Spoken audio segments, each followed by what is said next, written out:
Today on Primetime Local News, I'm joined by Natasha Wilkie. She is a provincial cattle specialist with the government of Saskatchewan. Now, Natasha, this week is Animal Health Week in the province. Could you tell me why the government decided to honor this week? It is Animal Health Week. And so Ag Minister Dave Merritt, he proclaims it every year from October 3rd to 9th.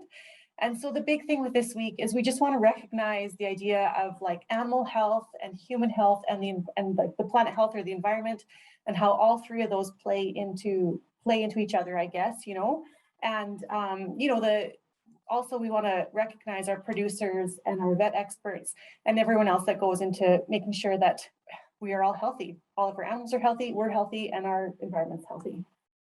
And as you mentioned, this year's theme is animal health, human health, planet health is One Health. Why was that chosen for this year's theme? It was chosen this year because we just want to highlight the roles and responsibilities that, our vet professionals, like I said, and the roles that they play, I guess, in food safety, public health and environmental protection, just really highlighting why those three pieces, like how they're so intertwined. Our animal health, if our animals are healthy, we're healthy because, that improves our food safety. If we're healthy, we're able to take care of our animals better, and then the environment just ties into it really nicely on either end as well.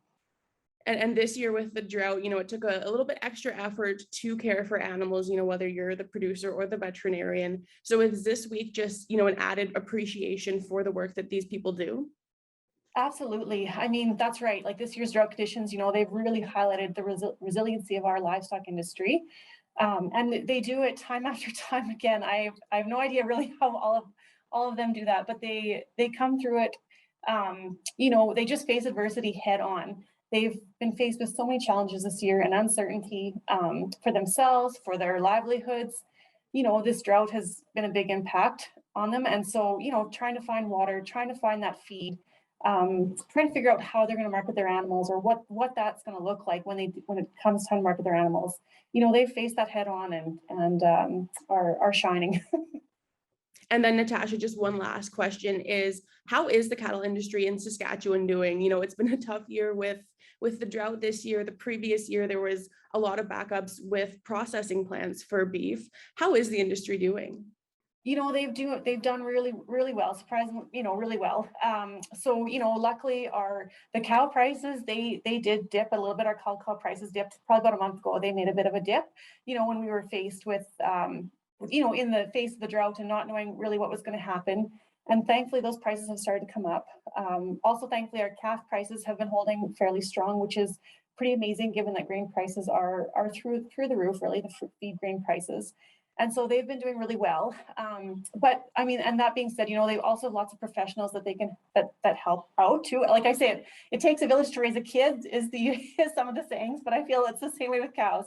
It takes a village to raise a herd of cattle or livestock. And so that's where veterinary professionals come in and play that critical role in supporting producers in the livestock industry. And so, if they have any questions on animal health and welfare, which, can be concerns during years that we have feed shortages and water shortages. So our veteran professionals are there to help out. That being said, it is tough on producers and it can play on your mental well-being or your physical well-being, both. They tie into each other as well. And so, I guess, can I put in one little claim here to just encourage producers that if it is tough. And so if you're feeling really, you want some support, it's understandable. There's some tough decisions that have to be made this year. And so just know that, there's places out there that that can help out. And so, just please reach out. Absolutely. Yeah, that is very important. Natasha, thank you so much for chatting with me today. No worries. Thanks for giving me the opportunity, Jillian.